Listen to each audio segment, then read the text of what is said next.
New York, top Republican on the House Homeland Security Committee, and former federal prosecutor on the border in El Paso, Texas. Congressman, great to have you with us. Shocking numbers on fentanyl, shocking numbers on real lives. Bill mentioning 2 of them just where he's at there in the river, fished out, people who are gone forever. What do we do with this situation? Well, Shannon, first of all, thanks for letting me come on, and I want to congratulate you on being a big dog on Sunday mornings now. So congratulations for that, your new show. But as far as the border goes, this is the worst I've ever seen it. And there is no end in sight based on this administration's policies. And if people don't think there's any equation to what's going on across the country, in my city, Syracuse, New York, yesterday, 14 drug overdoses from fentanyl. Yesterday. That's happening all across the country. And so this is impacting everybody. And I just got back from a congressional delegation to Central America, Guatemala, Honduras, and El Salvador. And they are overrun with drug trafficking there and overrun with influence of the cartels that are really fat and happy because of what's going on at the border.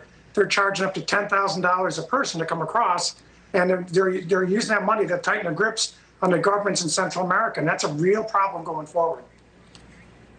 I want to read something from Mark Thiessen. I believe he wrote this piece in the Washington Post. He's talking about Governor Abbott sending people to Washington. Here they're showing up, and in New York as well, and there's been a lot of pushback. He says in Texas, Abbott's playing hardball on illegal border crossings. Good. Instead of complaining that Abbott is sending migrants into their cities, Adams and Bowser should be complaining that Biden is failing to stem the flow of illegal migrants into our country.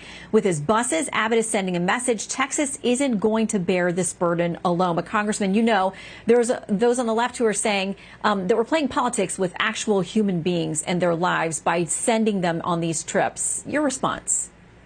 Well, listen, New York City and Washington, D.C., the 2 biggest criers about what's going on with Governor Abbott's moves, are sanctuary cities, which means they don't want to do anything with illegal aliens except protect them. So now illegal aliens are coming to their cities, and they're like, oh, hang on a second here. We don't want this.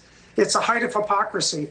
And what Governor Abbott's doing is a very strategically sound move because he's bringing the border to their cities and letting them see up front what's going on at the border every day. The 2 deaths you mentioned today are a drop in the bucket compared to what's going on the border. They're finding dead bodies all the time over there. These poor people are coming across because they're almost being invited across by this administration.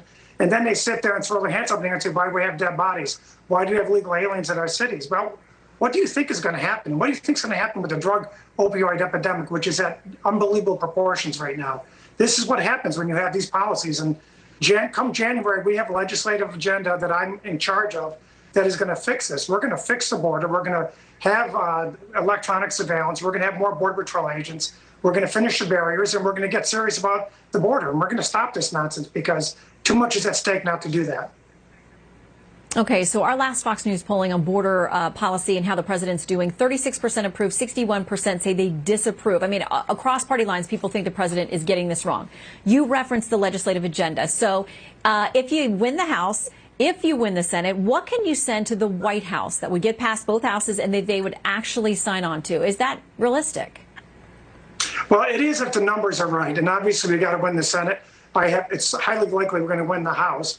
And then if we pass it the House and Senate, then the president's got a decision to make. I mean, you know, at some point, the president's going to have to bend his policies and recognize that if there's a divided government, he's going to have to compromise. And he hasn't compromised much so far. And he's going to have to, or he's not going to be able to keep the lights on in government. So I think he's going to have to figure out where to bend and where not to bend. But I think on the border, based on the public opinion and what the voters are going to tell him in November, I think he's going to have to bend. If he doesn't, he's going to have real problems. Well, the American people will be cheering that there can be some type of bipartisan, at least progress. Maybe we don't solve everything, but we save some human lives in this disaster. Sure thing. Congressman, thank you very much. Great to see you today. You too.